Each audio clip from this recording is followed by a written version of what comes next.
Bonjour Mario Maréchal. Le nouveau Premier ministre Gabriel Attal a 34 ans. Rappelez-moi votre âge. 34 ans. C'est le bon âge pour devenir Premier ministre? Bon, je ne suis pas sûre que ce soit l'âge qui soit vraiment le sujet central. D'ailleurs, ce n'est pas tout à fait inédit. On a quand même eu un président de la République jeune, de façon inédite pour la première fois. Vous ne sentez pas de solidarité générationnelle? Il a 34 ans, vous avez 34 ans. Jordan Bardella en a 28. Il y a une classe d'âge. Non, parce que l'âge pour moi n'est pas le critère. C'est-à-dire que je vois quand même une vraie divergence de vision avec Gabriel Attal. Je rappelle que Gabriel Attal, c'est un homme, pour ne prendre que quelques exemples, qui explique aujourd'hui qu'il n'y a pas de lien entre l'immigration et le terrorisme islamiste. C'est un homme qui, à l'époque, en 2018, de mémoire, se prononçait pour la baisse du nucléaire et la fermeture de centrales. C'est un homme qui est pour la légalisation des mères porteuses. C'est un homme qui a été ministre du budget parce qu'il est peut-être jeune. Il a à titre personnel qu'il pouvait envager une GPA éthique. C'est pas il une position gouvernementale. Il est peut-être jeune, mais il n'est pas neuf. Il est quand même ministre depuis 6 ans. Avant d'avoir été ministre, il a d'ailleurs été conseiller ministériel sous le gouvernement de François Hollande. Donc il est comptable finalement du bilan de ce gouvernement. Et de ce point de vue-là, l'âge ne peut pas être pour moi un critère de rapprochement. Jeune, mais pas neuf. Il a été présenté comme une arme anti-Bardella pour les européennes. Est-ce que ça vous arrange qu'il vienne tenter de challenger le Rassemblement national? Vous avez un adversaire comment? Je ne sais pas quel est le soubassement, on va dire, tactique d'Emmanuel Macron derrière cette nomination. J'ai le sentiment qu'il s'agit peut-être davantage de tailler des croupières ou de mettre du sable dans les chaussures d'Édouard Philippe, de Gérald Darmanin et de tous ceux qui pourraient aujourd'hui prétendre à la succession d'Emmanuel Macron, me semble-t-il. Moi, au-delà de ces sujets politiciens, ce qui m'intéresse, c'est quelle va être la vision et les réformes portées par ce Premier ministre. Il était hier soir et hier après-midi d'ailleurs sur le terrain avec Gérald Darmanin, ministre de l'Intérieur sortant, potentiellement aussi futur ministre de l'Intérieur s'il en croit son entourage. Il a insisté, 14 000 recrutements depuis 2017 et un investissement qui va se poursuivre, dit-il, le nouveau Premier ministre. Vous faites confiance à cet engagement? Alors, ce que je note en tout cas, c'est qu'il y a eu un bénéfice, en tout cas pour le gouvernement, à travers cette nomination, c'est qu'elle a permis d'éclipser un sujet selon moi beaucoup plus grave, qui sont les chiffres particulièrement inquiétants de la délinquance et de la criminalité dans notre pays. Qu'est-ce qui vous inquiète? Vous en avez certainement entendu parler. Toutes les données sont au rouge. Il y a eu entre 2016 et 2023, j'ai les chiffres ici, plus 31% d'homicides, plus 68% de coups et blessures volontaires, plus 140% de violences sexuelles, plus 14% de trafic de stupéfiants. Donc vraiment une explosion aujourd'hui de la délinquance dans notre pays. Tout n'est pas au rouge, Mario Maréchal. Il y a aussi des indicateurs stables ou en baisse. Les vols avec armes, les vols violents sans armes, les vols sans violence. Très bien. Il y a aussi une parole qui se libère, des violences intrafamiliales. La nature de la criminalité aujourd'hui est manifestement en aggravation et les chiffres sur les homicides, les coups et blessures et les agressions sexuelles, qui me semblent beaucoup plus graves que les atteintes aux biens, sont en explosion. Donc moi, ce que j'attends de ce Premier ministre, au-delà de cette présence sur le terrain et de ces déclarations d'intention, c'est qu'il en tire toutes les conclusions, y compris dans la nomination de ce nouveau gouvernement. Je souhaiterais, par exemple, que plutôt d'avoir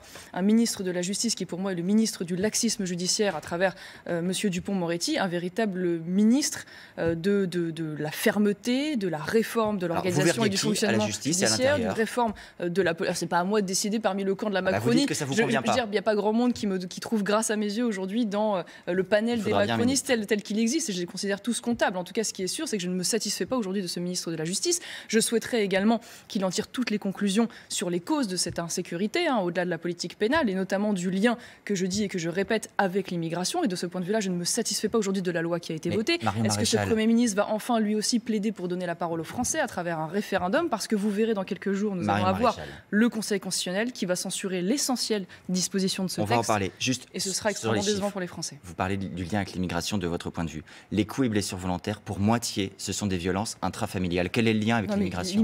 Excusez-moi, on peut débattre du lien avec l'immigration. Pour moi, aujourd'hui, il ne fait pas débat. Il regarder les chiffres et les analyser. Il fait d'autant moins débat que même le ministre de l'Intérieur, Gérald Darmanin, le concède et l'admet. Et les quelques chiffres partiels dont nous disposons en font le lien direct, ne serait-ce qu'aujourd'hui, la présence de 20% de personnes de nationalité étrangère dans nos prisons, parmi les condamnés, en est l'une des démonstrations. Mais j'ai envie de vous dire, très bien, moi je plaide pour la mise en place d'une nouvelle proposition afin que nous puissions justement avoir des chiffres clairs et des informations claires pour en tirer toutes les conclusions politiques. Et en cela, moi je défends la légalisation des statistiques ethniques. Je considère qu'aujourd'hui, pour chaque infraction, je considère qu'aujourd'hui, c'est légal d'ailleurs dans 22 pays européens. Ça existe notamment en Royaume-Uni, par exemple, sans que ça ne suscite d'émoi particuliers. Nicolas d'ailleurs Sarkozy en son temps avait également défendu cette proposition. Je considère qu'il faut avoir une vision claire sur le profil et l'origine des agresseurs et des victimes pour pouvoir justement en tirer toutes les conclusions, notamment sur la politique migratoire, notamment sur la politique d'acquisition de nationalité française. La politique migratoire. Hier, à votre place, le président du Sénat, Gérard Larcher, disait à propos de cette loi immigration sur laquelle le Conseil constitutionnel doit se prononcer, si certains articles sont censurés,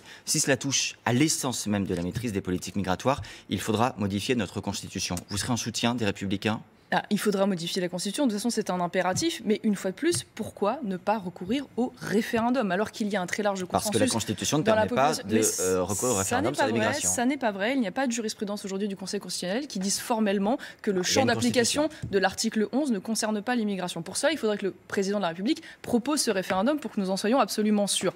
Mais moi, une fois de plus, je considère que ce texte passe à côté de l'essentiel. Il ne réduira pas de fait le nombre d'entrées sur le territoire français, il augmentera même les régularisations de clandestins. Donc à ce titre, quelles que soient d'ailleurs les décisions du Conseil constitutionnel, pour moi, il ne va pas au cœur du sujet. Donc je souhaiterais une fois de plus que ce Premier ministre, qui s'était distingué par le passé, notamment pour avoir fait interdire l'abaya dans les écoles. C'est ainsi qu'il a acquis une très large popularité. Et c'est probablement ça qui fait qu'aujourd'hui, il est Premier ministre aujourd'hui. Et c'était une bonne décision. Maintenant, j'aimerais qu'il en fasse la démonstration, puisqu'il n'a pas eu le temps en tant que ministre de l'Éducation nationale, que ça n'était pas seulement un coup de communication ponctuel et personnel, mais que c'était véritablement une vision cohérente, parce que je rappelle que ce même Premier ministre, par le passé, s'était prononcé contre l'interdiction du port du voile dans les sorties scolaires.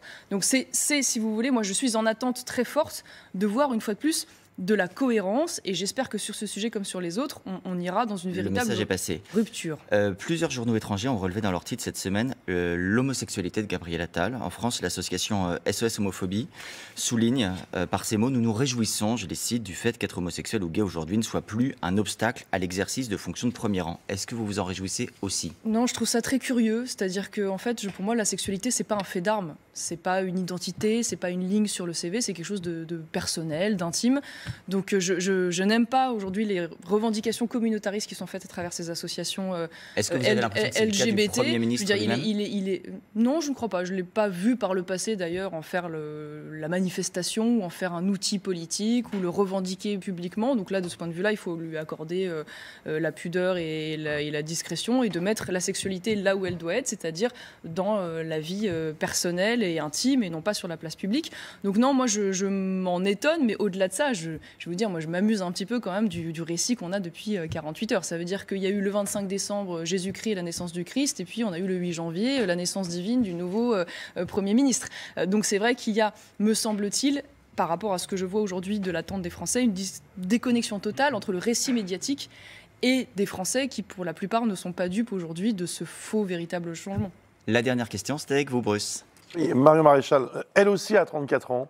La chanteuse américaine Taylor Swift a appelé ses fans à voter aux États-Unis et à s'inscrire sur les listes électorales pour la prochaine élection présidentielle. Et ça a bien marché. On a vu des milliers de personnes qui se sont inscrites grâce à ça. Résultat, l'Union européenne envisage à son tour de faire appel à Taylor Swift pour mobiliser les jeunes pour les européennes. Je rappelle que vous êtes candidate, évidemment. C'est une bonne idée ou pas? C'est affligeant. C'est affligeant, c'est-à-dire que d'ailleurs symboliquement ça révèle beaucoup de choses, c'est-à-dire on est obligé de passer par une chanteuse pour pouvoir intéresser les gens à la politique européenne. Il faudrait peut-être qu'ils se posent des questions quand même aujourd'hui sur la perception de l'Union européenne auprès de la population européenne, et puis on est obligé de recourir à une américaine donc pour que les Européens s'intéressent à l'élection en Europe. Donc, je crois qu'il n'y a rien qui va dans ce sujet, et j'espère que les élections européennes arrivent démontreront à travers aussi nos propositions que nous sommes capables nous d'intéresser les Français à aller dans cette élection, parce que c'est évidemment un enjeu central pour notre continent. Merci Marion Maréchal, merci aussi à Adrien Gindre.